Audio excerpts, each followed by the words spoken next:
ಮಂಗಳೂರಿನಲ್ಲಿ rowdy sheeter Hindu ಕಾರ್ಯಕರ್ತನ ಬರ್ಬರ ಹತ್ಯೆಯಾಗಿದೆ. ಮಂಗಳೂರಿನ ಕಿನ್ನಿ ಪದವು ಬಳಿಯಲ್ಲಿ ಘಟನೆ ಸಂಭವಿಸಿದೆ. 6 ಜನರ ಗ್ಯಾಂಗ್ನಿಂದ ಸುಹಾಸ್ ಶೆಟ್ಟಿ ಕೊಲೆಯಾಗಿರುವಂತಹ ಹಿಂದೂ ಕಾರ್ಯಕರ್ತ ರೌಡಿ ಶೀಟರ್ ಬರ್ಬರ ಹತ್ಯೆಯಾಗಿರುವಂತಹ ಸುಹಾಸ್ ಶೆಟ್ಟಿಯನ್ನ ಕೊಲ್ಲಲಾಗಿದೆ.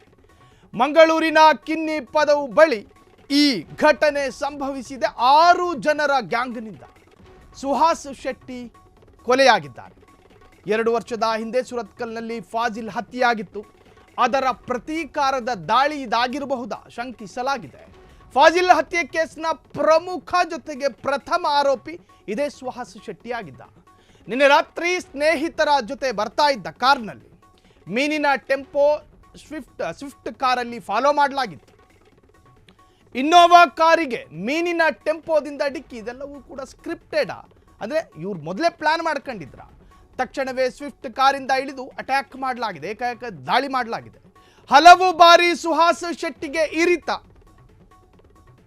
ಹಲವು ಬಾರಿ ಇರಿದು ಕೊಲ್ಲಲಾಗಿದೆ. ಬಜಪೆ ಪೊಲೀಸ್ ಠಾಣೆಯಲ್ಲಿ ಪ್ರಕರಣ ದಾಖಲಾಗಿದೆ. ಸುಹಾಸ್ ಶೆಟ್ಟಿ ಈ ಹಿಂದೆ ಪ್ರವೀಣ್ ನೆಟ್ಟಾರು ಕೊಲೆ ಪ್ರಕರಣದಲ್ಲಿ ಫಾಜಿಲ್ ಎನ್ನುವಂತಹ ವ್ಯಕ್ತಿಯನ್ನು ಪ್ರವೀಣ್ ನೆಟ್ಟಾರು ಮಂಗಳೂರಿನಲ್ಲಿ ಕೊಲೆಯಾಗ್ತಾರೆ. ಸಂದರ್ಭಕ್ಕೆ ಪ್ರತೀಕಾರ ದಾಳಿ ಬೇಕಾಗುತ್ತೆ. ಒಂದು ವರ್ಗಕ್ಕೆ ಹುಡುಕಾಡಿ ಯಾರೂ ಸಿಗದೇ ಇದ್ದಾಗ ಫಾಜಿಲ್ನನ್ನು ಕತ್ತರಿಸಿ ಕೊಲ್ಲಲಾಗುತ್ತೆ ನಿರ್ದಾಕ್ಷಿಣ್ಯವಾಗಿ. ಎಷ್ಟು ಬಾರಿ ಇರಿದಿದ್ರು ತನಿಖೆಯಲ್ಲಿ ಪೊಲೀಸರಿಗೆ ಕನ್ಫ್ಯೂಸು. ಫಾಜಿಲ್ನನ್ನು ಅತ್ಯಂತ ಬರ್ಬರವಾಗಿ ಕೊಲ್ಲಲಾಗಿತ್ತು ನಡು ರಸ್ತೆಯಲ್ಲಿ. ಅದಾದ ನಂತರ ಈ ಫಾಜಿಲ್ ಕೊಲೆ ಪ್ರಕರಣದ ಪ್ರಮುಖ ಮತ್ತು ಪ್ರಥಮ A1 ಆರೋಪಿ ರೌಡಿ ಶೀಟರ್ ಈತನ ವಿರುದ್ಧ 5 ಪ್ರಕರಣಗಳು ದಾಖಲಾಗಿತ್ತು. ಒಂದು ಪರಿಶಿಷ್ಟ ಜಾತಿ ಪರಿಶಿಷ್ಟ ಪಂಗಡದ ದೌರ್ಜನ್ಯ ಪ್ರಕರಣದಲ್ಲೂ ಕೂಡ ಸುಹಾಸ್ ಶೆಟ್ಟಿ ಅಪರಾಧಿ ಅಥವಾ ಆರೋಪಿಯಾಗಿದ್ದ. ತನಿಖೆಯ ಹಂತದಲ್ಲಿದೆ. ಅದಾದ ನಂತರ ಸಂಬಂಧಪಟ್ಟ ಹಾಗೆ 5 ಪ್ರಕರಣಗಳು ಸುಹಾಸ್ ಶೆಟ್ಟಿಯ ವಿರುದ್ಧ ದಾಖಲಾಗಿತ್ತು. ಪೊಲೀಸ್ ರೆಕಾರ್ಡ್ಸ್ನಲ್ಲಿ Suhas Shetty rowdy sheeter. So Fazil ಪ್ರಕರಣದ ಪ್ರತೀಕಾರದ ದಾಳಿ ಇದಾಗಿತ್ತ. ನೀವು ಆ ದೃಶ್ಯದಲ್ಲಿ ಅತ್ಯಂತ ಅಮಾನವೀಯವಾಗಿ ಕೊಚ್ಚಿಕೊಳ್ಳಲಾಗಿದೆ. ಮಂಗಳೂರಿನಲ್ಲಿ ಇಂಟೆಲಿಜೆನ್ಸ್ ಸದಾ ಮಲಗಿರುತ್ತೆ, ಹಂತಕರ ಕಣ್ಣುಗಳು ಮಾತ್ರ ತೆರೆದಿರುತ್ತೆ. ಮಂಗಳೂರಿನಲ್ಲಿ ಸದಾಕಾಲ ಕರ್ಫ್ಯೂ ಜಾರಿಯಲ್ಲಿರುತ್ತೆ. ಅಲ್ಲಲ್ಲಿ ಪೊಲೀಸರು ಇರ್ತಾರೆ. ಮನುಷ್ಯರಿಗಿಂತ ಪೊಲೀಸರೇ ಜಾಸ್ತಿ ರೀ. ಹುಟ್ಟಿದಾಗ್ಲಿಂದ ಮಂಗಳೂರನ್ನು ನೋಡ್ತಾ ಇದ್ದೀನಿ. ಒಂದು ಕೊಲೆಗೆ ಮತ್ತೊಂದು ಪ್ರತೀಕಾರ, ಮತ್ತೊಂದು ಕೊಲೆಗೆ ಮತ್ತೊಂದು ಪ್ರತೀಕಾರ. ಕೊಲೆಯಲ್ಲಿ ರಕ್ತದಲ್ಲಿ ಹಿಂಗೆ ಶಾಸನ ಬರಿತಾ ಇದ್ರೆ ಮಂಗಳೂರಿನ ಬುದ್ಧಿವಂತರ ಜಿಲ್ಲೆ ಎನ್ನುವಂಥದ್ದನ್ನ ಬದಲು ಮಾಡಬೇಕಾಗೂ ಬರುತ್ತೆ. ಕೊಲೆಗಾರರ ಜಿಲ್ಲೆ ಅಂತ ಹೇಳ್ಬಿಡ್ತಾರೆ ಜನ. ಅತ್ಯಂತ ಅಪಾಯಕಾರಿ ಹಂತದಲ್ಲಿದೆ. ದಕ್ಷಿಣ ಕನ್ನಡ ಜಿಲ್ಲೆ ಅತ್ಯಂತ ಸೂಕ್ಷ್ಮ ಜಿಲ್ಲೆ. ಎಷ್ಟೆಷ್ಟು ಸೂಕ್ಷ್ಮ ಪ್ರದೇಶ ನೋಡಿ. ಪೊಲೀಸರು ಒಂದು ರಾಜ್ಯದಲ್ಲಿ ಈ ತರಹದೊಂದು ಸೂಕ್ಷ್ಮ ಪ್ರದೇಶ ಅಂತ ಗುರುತು ಮಾಡ್ತಾರೆ. ದಕ್ಷಿಣ ಕನ್ನಡ ಜಿಲ್ಲೆಯಲ್ಲಿ ಇರುವಂತಹ ಸೂಕ್ಷ್ಮ ಪ್ರದೇಶಗಳು ಬೇರೆ ಯಾವ ಜಿಲ್ಲೆಗಳಲ್ಲೂ ಇಲ್ಲ. ಈ ಕೊಲೆಯಾಗಿದ್ದು ಜಾಗ ಕೂಡ ಸೂಕ್ಷ್ಮ ಪ್ರದೇಶ. ಬಜ್ಪೆ ಭಾಗದಲ್ಲಿ ಈ ಕೊಲೆಯಾಗುತ್ತೆ. ಹಗಲೇ ಹಂತಕರು ಕಾರ್ ತಗೊಂಡು ಬರ್ತಾರೆ. ಈ ಹಿಂದಿನ ಫಾಜಿಲ್ ಕೊಲೆಯ ಆರೋಪಿಯನ್ನು ಗುರಿಯಾಗಿಸ್ತಾರೆ. ಎಷ್ಟೆಷ್ಟು ಉದ್ದದ ಕತ್ತಿಗಳನ್ನು ಇಟ್ಕೊಂಡಿದ್ದಾರೆ. ಇವ್ರಿಗೆ ಯಾರು ಸಪ್ಲೈ ಮಾಡ್ತಾರೆ? ಇದರ ಬಗ್ಗೆ ಯಾಕೆ ಪೊಲೀಸರು ತನಿಖೆ ಮಾಡೋದಿಲ್ಲ? ಅಗರ್ವಾಲ್ ಈಗಿನ ಕಮಿಷನರ್ ಕೂಡ ಬಹಳಷ್ಟು ತ್ವರಿತವಾಗಿ ಅಪರಾಧಿಗಳನ್ನ ಹಿಡಿಯುವಂಥ ಸಾಕಷ್ಟು ಉದಾಹರಣೆಯನ್ನು ಕಂಡಿದ್ದೀವಿ. ಈ ಪ್ರಕರಣದಲ್ಲೂ ಈ ಕೊಲೆಗಾರರು ಅಲ್ಲಿ ಯಾರೇ ಕೊಲೆ ಮಾಡಿರಲಿ ಅವರೆಲ್ಲರೂ ಕೂಡ ಮಾಡ್ತಾ ಇರ್ತಕ್ಕಂಥ ಅಪರಾಧದ ಕೆಲಸ. ಮಂಗಳೂರಿನಲ್ಲಿ ಹಿಂಗೆ ರಕ್ತದಲ್ಲಿ ಶಾಸನ ಬರಿತಾ ಇದ್ರೆ ಮಂಗಳೂರಿನಲ್ಲಿ ಜನ ಇಲ್ಲದೆ ಜಾನುವಾರು ಮಾತ್ರ ಉಳಿದಿತ್ತು. ಜಾಗೃತೆ. ಫಾಜಿಲ್ ಹತ್ಯೆ ಕೇಸ್ನಲ್ಲಿ ಪ್ರಮುಖ ಆರೋಪಿಯಾಗಿದ್ದ ಸುಹಾಸ್ ಶೆಟ್ಟಿಯನ್ನು ಕೊಲೆ ಮಾಡಲಾಗಿದೆ. ನಾಳೆ ದಿನ ಸುಹಾಸ್ ಶೆಟ್ಟಿ ಯಾರು ಕೊಲೆ ಮಾಡಿದ್ರೆ ಅವ್ರನ್ನ ಹುಡುಕೊಂಡು ಕೊಲ್ಲೋದು. ಹಿಂಗೆ ಪ್ರತೀಕಾರದ ದಾಳಿ ಆಗ್ತಾ ಇದ್ರೆ ಮಂಗಳೂರಿನಲ್ಲಿ ಏನಾಗಬಹುದು? ಈ ಬಗ್ಗೆ ಮಾತನಾಡೋದಕ್ಕೆ SDPI ರಾಷ್ಟ್ರೀಯ ಸಮಿತಿ ಸದಸ್ಯರು ರಿಯಾಜ್ ಪರಂಗಿಪೇಟೆ ಈಗ ಫೋನ್ ಸಂಪರ್ಕದಲ್ಲಿದ್ದಾರೆ. ಸರ್ ನಮಸ್ಕಾರ. ನಮಸ್ತೆ. ಈ ಮಂಗಳೂರಿಗೆ ಏನಾಗಿದೆ? ಇಂಟೆಲಿಜೆನ್ಸ್ ಮಲಗಿರುತ್ತೆ. ಹಿಂಗೆ ಫಾಜಿಲ್ ಹತ್ಯೆಯ ಆರೋಪಿಗಳನ್ನ ಪ್ರತೀಕಾರದ ದಾಳಿಯ ಭಾಗವಾಗಿ ಕೊಲ್ಲಲಾಗಿದೆಯಾ? ಹಿಂಗೆ ರಿವೆಂಜ್ ಅಟ್ಯಾಕ್ಗಳು ನಡೀತಾ ಇದ್ರೆ ಮಂಗಳೂರಿನಲ್ಲಿ ಜನ ಇಲ್ದಲೆ ಬರೀ ಜಾನುವಾರು ಬದುಕಿತ್ತು ಅಂತ. ಮಂಗಳೂರಿನಲ್ಲಿ ಏನಾಗಿದೆ ಅಂತ ಹೇಳಿದ್ರೆ ನಮ್ಮ ಪೊಲೀಸ್ ಇಲಾಖೆಯ ವೈಫಲ್ಯ ಈ ಒಂದು ಹತ್ಯೆಯಲ್ಲಿ ಎದ್ದು ಕಾಣ್ತಾ ಇದೆ. ಗುಪ್ತಚರ ಇಲಾಖೆ ಅವರ ಕಾರ್ಯವನ್ನ ಸರಿಯಾಗಿ ನಿರ್ವಹಿಸ್ತಾ ಇಲ್ಲ ಅಂತ ಹೇಳಿ ಈ ಒಂದು ಘಟನೆಯಿಂದ ಸಾಬೀತಾಗ್ತಾ ಇದೆ. ಯಾಕಂತ ಹೇಳಿದ್ರೆ ಪದೇ ಇಂತಹ ಘಟನೆಗಳ ಬಗ್ಗೆ ಒಂದು ವಿಚಾರಗಳನ್ನ ಸಂಗ್ರಹಿಸಲಿಕ್ಕೆ ಬೇಕಾಗಿ ಇಲ್ಲಿಯ ಗುಪ್ತಚರ ಇಲಾಖೆ ಕಾರ್ಯನಿರ್ವಹಿಸಬೇಕಾಗಿರುವಂತದ್ದು. ವಿಶೇಷವಾಗಿ ಮಂಗಳೂರಿನಂತಹ ಕೋಮು ಸೂಕ್ಷ್ಮ ಪ್ರದೇಶದಲ್ಲಿ ಇಂತಹ ಕೆಲಸಗಳಿಗೆ ಹೆಚ್ಚು ಒತ್ತು ನೀಡಬೇಕಾಗ್ತದೆ ಅಧಿಕಾರಿಗಳು. ಆದ್ರೆ ಈ ಒಂದು ಅಧಿಕಾರಿ ವರ್ಗದ ಲೋಪದೋಷ ಮತ್ತೆ ಸರ್ಕಾರದಿಂದ ಸರಿಯಾದಂತಹ ಮಾರ್ಗದರ್ಶನಗಳು ಪೊಲೀಸ್ ಇಲಾಖೆಗೆ ಇಲ್ಲದಿರುವಂತಹ ಕಾರಣಕ್ಕಾಗಿ ಮಂಗಳೂರು ಪದೇ ಪದೇ ಪ್ರಕ್ಷುಬ್ಧ ವಾತಾವರಣಕ್ಕೆ ತಳ್ಳಲ್ಪಡ್ತಾ ಇದೆ ಅಂತ ಹೇಳುವಂತದ್ದು ನನ್ನ ಅಭಿಪ್ರಾಯ. ಇತ್ತೀಚೆಗೆ ಈ ಬಗ್ಗೆ ಸದನದಲ್ಲೂ ಕೂಡ ಚರ್ಚೆ ನಡೆದಿತ್ತು. ಸಾಯಂಕಾಲ 7 ಗಂಟೆಯ ನಂತರ ಮಂಗಳೂರಿನಲ್ಲಿ ಜನಸಂದಣಿ ಇಲ್ಲದೆ ಇರುವಂತದ್ದು, ಅಲ್ಲಿ ವ್ಯಾಪಾರ ಮುಂಗಟ್ಟುಗಳು ಬಂದ್ ಆಗಿರುವಂತದ್ದು, ಅದೇ ರೀತಿ ಜನರು 7 ಗಂಟೆ ಆಗ್ತಾ ಇರುವಂತೆ ಮನೆ ಸೇರುವಂತಹ ವಿಚಾರದ ಬಗ್ಗೆ ಅದನ್ನ ಮರುಪರಿಶೀಲಿಸಿಕೊಂಡು ಒಂದು ಮುಕ್ತವಾದಂತಹ ಒಂದು ವಾತಾವರಣ ನಿರ್ಮಿಸಬೇಕು ಅನ್ನುವಂತಹ ಚರ್ಚೆ ವಿಧಾನಸೌಧದಲ್ಲಿ ನಡೆದಿರುವಂತದ್ದನ್ನು ಕೂಡ ನಾವು ಕಂಡಿದ್ದೇವೆ.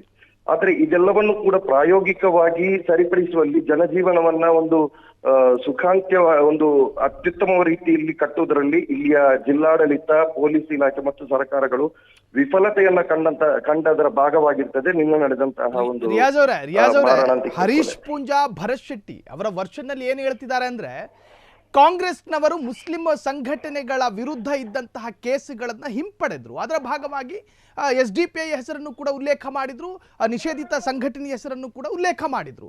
ಹಾಗಾಗಿ ಕಾಂಗ್ರೆಸ್ ಪ್ರೇರಿತವಾದ ಕೊಲೆಯಾಗಿರಬಹುದು ಅಂತ ಅವರು ಶಂಕೆಯನ್ನು ವ್ಯಕ್ತಪಡಿಸಿದ್ದಾರೆ.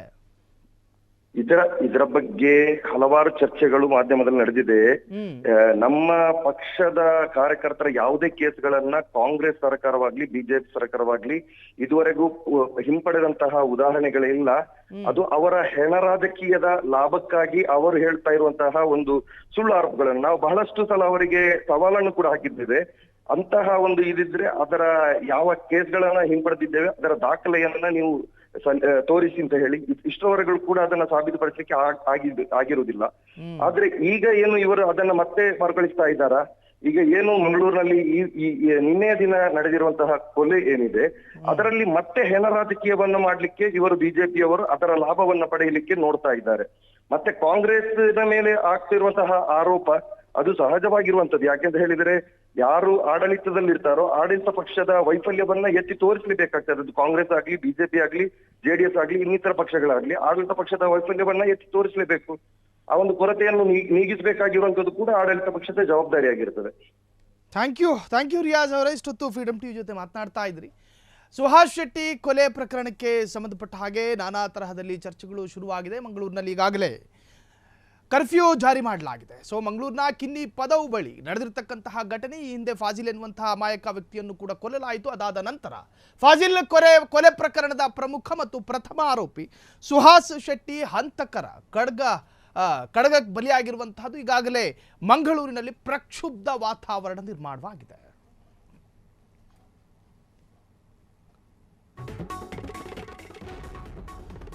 ಇದು ಮಂಗಳೂರಿನಲ್ಲಿ ಮತ್ತೆ ರಕ್ತ ದೋಕುಳಿ ಹರಿದಿದೆ. ಪ್ರತೀಕಾರದ ದಾಳಿ ಅಲ್ಲ, ಯಾವುದೇ ಪಕ್ಷ ಆಡಳಿತದಲ್ಲಿರಲಿ ಮಂಗಳೂರಿನಲ್ಲೊಂದು ಕೊಲೆಯಾಗೋದು ತಪ್ಪೋದಿಲ್ಲ. ಅದು ಸಾಂಪ್ರದಾಯಿಕವಾಗಿ ಬಂದಿರೋ ಪದ್ಧತಿನೋ ಅಥವಾ ಆ ಪದ್ಧತಿಗೆ ತಿಲಾಂಜಲಿ ಇಡುವಂತಹ ಗಂಡಸು ತನ್ನ ಸರ್ಕಾರಕ್ಕಿಲ್ವೋ ಗೊತ್ತಿಲ್ಲ. ಆಡಳಿತದಲ್ಲಿ BJP ಇರಲಿ ಮಂಗಳೂರಿನಲ್ಲಿ ಕೊಲೆ, ಆಡಳಿತದಲ್ಲಿ BJPನೇ ಇರಲಿ ಮಂಗಳೂರಿನಲ್ಲಿ ಕರ್ಫ್ಯೂ, ಕಾಂಗ್ರೆಸ್ ಇರಲಿ JDS BJP ಮೈತ್ರಿ ಇರಲಿ, JDS ಕಾಂಗ್ರೆಸ್ ಮೈತ್ರಿ ಇರಲಿ, ಮಂಗಳೂರಿನಲ್ಲಿ ಕೊಲೆಯಾಗೋದು ತಪ್ಪೋದಿಲ್ಲ. ಇದಕ್ಕೇನು ಕಾರಣ? ಮಂಗಳೂರಿನಲ್ಲಿ ಸಮುದ್ರದಲ್ಲಿ ಚೀನಾದಿಂದ ಯಾವ ಹಡಗು ಬಂತು, ಬೇರೆ ದೇಶದಿಂದ ಯಾವ ಹಡಗು ಬಂತು 6 ಬಾರಿಗೆ ಅನ್ನೋದು ಗೊತ್ತಾಗುತ್ತೆ. ಆದರೆ ಈ ತರಹದೊಂದು ಕೊಲೆಗೆ ಪ್ಲಾನ್ ಆಗ್ತಾ ಇದೆ ಅಂತ ಹೇಳಿ ಅಲ್ಲಿನ ಗುಪ್ತಚರ ಇಲಾಖೆಗೆ ಗೊತ್ತಾಗೋದಿಲ್ಲ. ಇದು ಹೆಂಗೆ ಅಂತ ಅಲ್ಲಿನ ಇಂಟೆಲಿಜೆನ್ಸ್ ಸದಾ ಮಲಗಿರುತ್ತೆ ಎನ್ನುವಂಥ ಒಂದು ವಾದ ಇದೆ. ಆ ವಾದಕ್ಕೆ ತಕ್ಕನಾಗೆ ಇಂಟೆಲಿಜೆನ್ಸ್ ವರ್ತಿಸಬೇಡಿ. ಮಂಗಳೂರು ಅತ್ಯಂತ ಸೂಕ್ಷ್ಮ ಪ್ರದೇಶ. ಯಾವುದೇ ಧರ್ಮದ ವ್ಯಕ್ತಿಯ ಕೊಲೆಯೂ ಆಗಬಾರ್ದಲ್ಲಿ ಧರ್ಮದ ಹೆಸರಿನಲ್ಲಿ ಕೊಲೆಯಾಗೋದಿದೆಯಲ್ಲ, ಅತ್ಯಂತ ಅಪಾಯಕಾರಿ. ಯಾವ ದೇಶದಲ್ಲಿ ಬದುಕ್ತಾ ಇದ್ದೀವಿ ನಾವು? ಯಾವ ದೇಶದಲ್ಲಿ ಬದುಕ್ತಾ ಇದ್ದೀವಿ? ಶಾಂತಿ ಸಮಾಧಾನವನ್ನು ಜಪಿಸುವಂತಹ ದೇಶದಲ್ಲಿ ಇದೆಂತಹ ಕೊಲೆಗಳ ಶಾಸನ?